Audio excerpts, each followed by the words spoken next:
Donc, ce qu'on a vu, c'est la décomposition de la matrice jacobienne en deux matrices. Oui, on a pu avoir une matrice plus simple. Une autre décomposition qu'on peut faire, c'est la décomposition de la matrice jacobienne en trois matrices. Et donc, on appelle la décomposition de Renault. Donc, tout à l'heure, qu'est-ce qu'on a fait? Ce qu'on a fait en fait, de la décomposition en deux matrices, ce qu'on a fait, c'est qu'on a calculé le jacobien de la base, ou bien on a calculé le torseur cinématique de l'organe terminal dans le repère de l'organe terminal, et ensuite on a fait une projection dans un repère a priori plus simple. C'est ce qu'on a fait. La méthode de Renault, qu'est-ce qu'il dit? Donc, allez, c'est ce qu'on a fait. Ce qu'on a fait, c'est qu'on a calculé les torseurs cinématiques tagas, les articulations, dans le repère de l'organe terminal. Et ensuite, on a cherché à projeter ça dans un autre repère qui paraît plus simple. La méthode de Renault, qu'est-ce qu'il dit? Il dit qu'en fait, on ne va pas calculer les vitesses des articulations dans le repère terminal. On va calculer les vitesses le torseur cinématique des articulations dans un repère intermédiaire, et ensuite je ferai la projection dans le repère le plus simple. Et donc comment je vais retrouver ce repère intermédiaire? Donc il dit qu'en fait que ça serait en prenant i toujours égal à partie entière de n sur 2, et j ça serait i plus 1. Et donc on aura une décomposition ici en trois matrices. Où le calcul des vitesses dans le repère choisi, la projection dans l'autre repère, et là, ça serait la matrice qui est encore plus simple que la JIN. Et donc, on va l'appeler JINJ. Là, ça va représenter en fait le vecteur position entre le repère dans lequel je suis en train de calculer les vitesses T et le repère dans lequel je vais et le repère terminal. C'est ça en fait. Donc si j'essaie d'appliquer ça pour le robot Stobli, j'écris Naya. Donc, on va appliquer ça. Donc, on a le robot Stobli, i égale à 3, j égale à 4, et n égale à 6. C'est ce qu'on a. Et donc, qu'est-ce que je veux décomposer? Je veux décomposer la matrice J66 ou la J06. Le S égale à 0. Donc, Gina A 0, 3 au 3. 3 à 0, 3. Fois identité 3. وهنا تجينا c'est L 3 4 6 au 3 I3 fois J 3 6 4. Et donc ça serait la matrice la plus simple, c'est le passage, et donc on a besoin de connaître ça. Donc ça, ce n'est autre que le vecteur P46. Tout simplement, on ne voit pas dans quel repère on est en train de projeter. C'est en fait P46. Mais dans le cas du robot Stobli, si je reviens vers le modèle géométrique direct, le vecteur P46 égale à 0. Et donc, P46 égale à 0. La matrice de transformation fois la matrice identité fois le jacobien. Et donc, qu'est-ce qu'on déduit de ça? On déduit que dans le cas d'un robot à 6 degrés de liberté où il y a un poignet rotule, la décomposition de Renault va donner le même résultat que la décomposition Hadia. Et donc, elle n'est pas utile dans ce cas. Et donc, ça serait bien de vérifier le vecteur, est-ce qu'il a une valeur effective pour qu'il donne du sens à ma décomposition. Donc, on a pu vérifier que quand la décomposition, on a remplacé par P4,6, on sait pour 0, ça va nous donner exactement la même matrice. Et donc, on va rien gagner. Mais dans d'autres cas, pour d'autres robots, la décomposition elle serait utile et on va retrouver une matrice hadi qui est encore plus simple que hadi. C'est seulement dans ce cas particulier où on a les deux matrices qui sont identiques parce qu'on a vérifié le vecteur et que aussi on dit qu'un robot qui a un poignet rotule, la décomposition de Renault n'a pas vraiment de sens dans ce cas. Parce qu'à cause, je le répète encore une fois, à cause du découplage entre la rotation et la translation, à partir de l'articulation 4, en fait, le centre de ma rotule ne va plus changer en matière de position. On va juste orienter à partir de ces articulations. Et donc, c'est logique que le vecteur P4,6 soit nul à partir de l'articulation 4. Et donc, elle dit c'est la deuxième décomposition qui est la décomposition de Renault. Par la suite, qu'est-ce qu'on a dans le cours? Voilà, on explique maintenant un peu le calcul pratique des vitesses opérationnelles. Donc, on peut calculer le calcul du jacobien de base me permet d'avoir le torseur cinématique de l'organe terminal avec les décompositions qu'on vient de voir. Il y a une autre méthode pour retrouver le torseur cinématique de l'organe terminal et c'est ce qu'on appelle le calcul pratique des vitesses articulaires.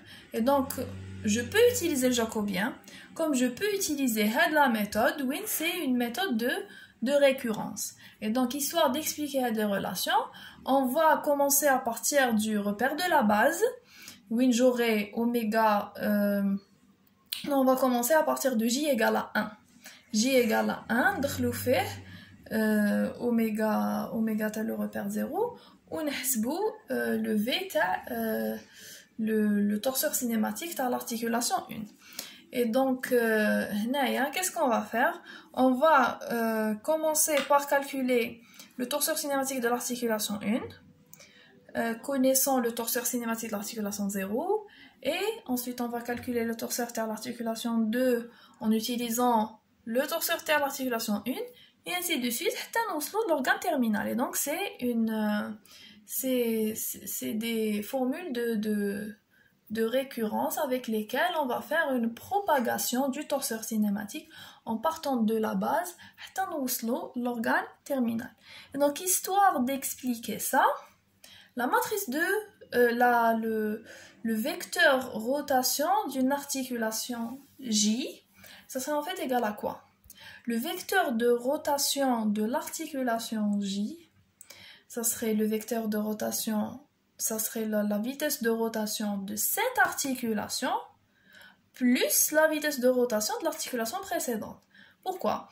Parce que quand une articulation J, elle est en train de tourner, elle va influencer les articulations et donc étant à une articulation J, l'articulation J elle serait accrochée à une articulation قبلها. Quand l'articulation est قبلها تدور راح تدور معها l'articulation J. Et donc si je veux calculer la vitesse de rotation d'une articulation J, je dois prendre en compte la vitesse de rotation de l'articulation qui la précède. Comme je l'ai dit, donc chaque articulation va chaque vitesse de rotation d'une articulation va en fait influencer toutes les articulations parce qu'on معلقين فيها. Donc كدور هي الدور كاع واش معلق فيها. Et donc هنايا pas à pas, en partant de la base, je vais calculer l'influence des rotations d'articulation en articulation. Pour la vitesse de translation, c'est la même chose. Quand une articulation J est en train de translater, elle va influencer toutes les articulations qui sont après elle. Et donc la vitesse de translation d'une articulation J, ça serait égal à la vitesse de translation de cette articulation courante, plus la translation de ce qui est avant elle, parce qu'elle l'influence. Et donc, on va à chaque fois projeter le tout dans le repère courant. Donc, si je pars du repère 0, je vais calculer oméga 1, 0. Et je vais calculer oméga 1, 1. Je vais calculer V, 1, 1.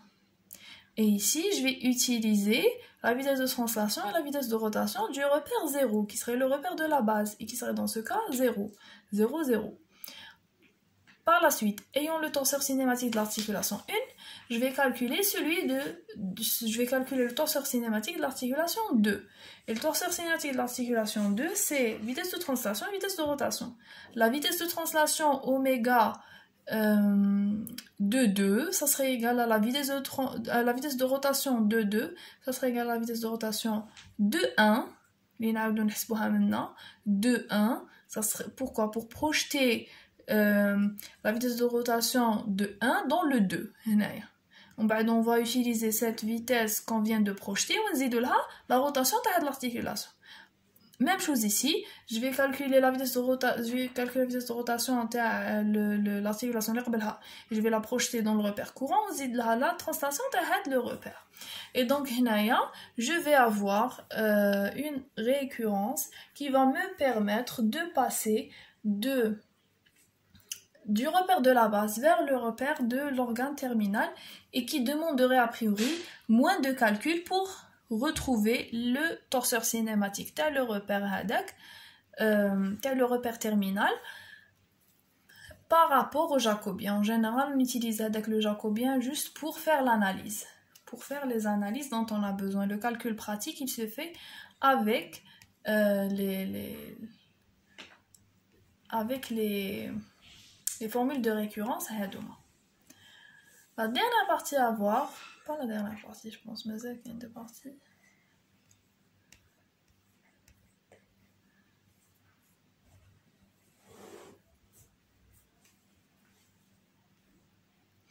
Voilà. La dernière décomposition intéressante et très utile qu'on va voir, c'est en fait la décomposition en valeur singulière. C'est en fait la décomposition en valeur singulière. La décomposition en valeur singulière, on va l'appeler la décomposition SVD. Et donc,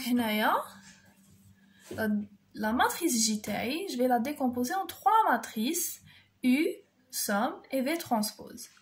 La matrice somme va contenir les valeurs singulières du robot qu'on va positionner sur la diagonale ou d'une manière décroissante. Et donc, connaissant les singularités, sur la diagonale d'une manière décroissante. Comment on va retrouver les singularités?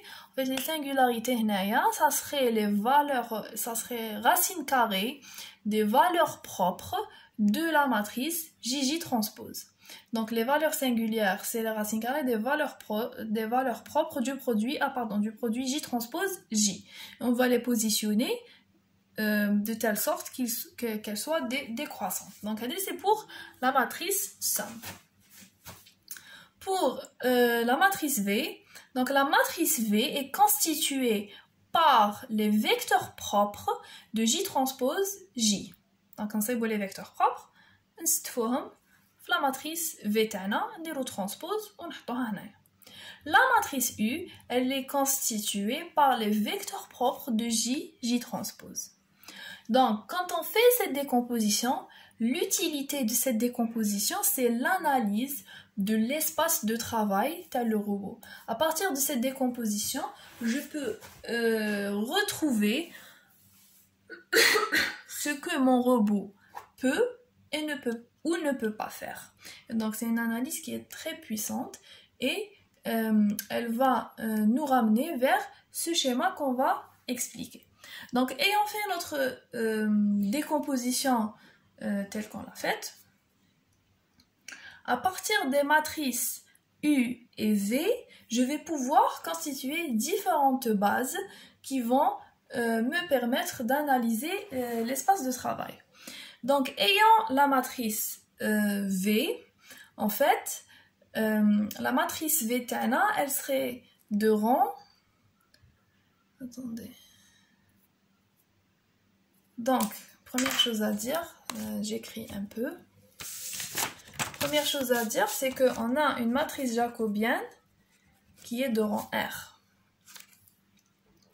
Deuxième chose, c'est que la matrice V, c'est une matrice de M fois N. La matrice U, c'est une matrice de N fois N. Normalement. Tac, tac.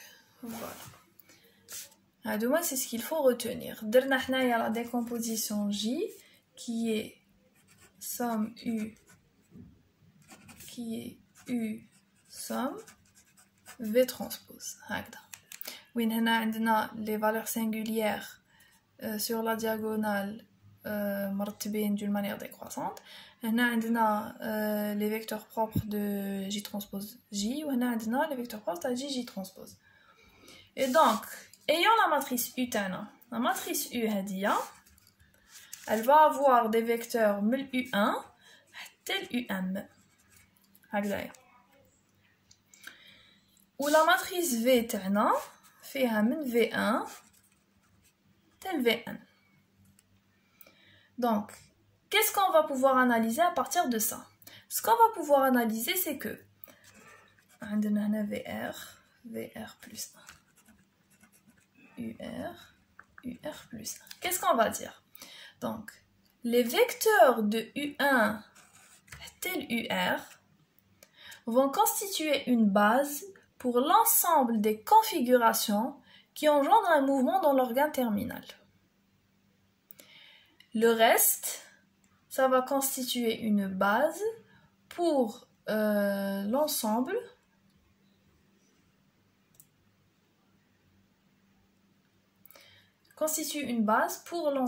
dans l'image. C'est le vecteur nul qui n'engendre pas de mouvement. Donc, dans la matrice V, les vecteurs de V1 tel VR vont constituer une base où à chaque fois un vecteur de configuration Q point à partir de cette base V1 tel VR, je vais le vecteur, il va engendrer un mouvement dans l'espace opérationnel. Et donc, les Q points, donc on va dire que le J, c'est une application linéaire partant de RQ point vers RX point. Et l'ensemble des Q points qui engendrent un mouvement dans l'espace opérationnel, c'est les Q points qu'on aurait pris à partir de la base constituée par les vecteurs de V1 jusqu'à VR. Ensuite, l'ensemble des vecteurs, donc on a parlé de ces vecteurs. L'ensemble des vecteurs VR plus 1 tel Vn vont constituer une base pour les configurations qui ne vont pas engendrer de mouvement dans l'espace opérationnel. Donc, c'est l'espace articulaire ou c'est l'espace opérationnel. La relation entre les deux, c'est l'application linéaire jacobien. Et donc, l'espace des configurations qui vont engendrer un mouvement, c'est l'espace ADA assuré. Ça va constituer l'espace image, en fait. L'espace des configurations qui n'engendrent pas de mouvement, ça veut dire que c'est des configurations où il y a les articulations mais l'organe terminal est habs. C'est J de Q point, limite d'ouli X point égale à 0. Et donc, ça serait en fait le noyau. C'est le noyau de la matrice, c'est le noyau de l'application J. Et donc, les vecteurs VR plus 1 tel Vn, c'est une base où à chaque fois que je prends un Q point constitué ou là décomposable dans cette base, ça va constituer un vecteur qui ne va pas engendrer de mouvement dans l'organe terminal. Et donc c'est très puissant.